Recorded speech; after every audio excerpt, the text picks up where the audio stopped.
বড় বৌমার চাকরি কেটে গেছে, ঘুষ দিয়ে চাকরি করেছিল, সব গেছে। এই টেনশন, আবার কোথায় ঢুকাবো, কি করবো তাই ভাবছি।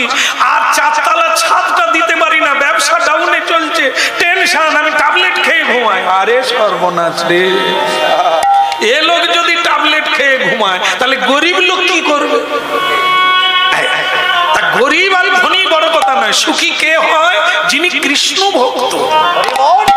দেখবেন, দেখুন দেখুন আপনাদের আশেপাশে দেখবেন, যদি কেউ থাকে ঘর ভেঙে গেছে, ছেঁড়া কাপড় পরে আছে, তাকে জিজ্ঞাসা করুন আপনি কেমন আছেন, ও একগাল হেসে বলবে ভগবানের কৃপায় আমার কোনো অভাব নেই।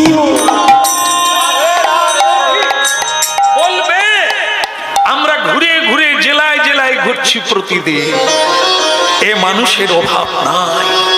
যদি এই জিনিস কেউ পায় তারই কেবল পূর্ণতা প্রাপ্ত।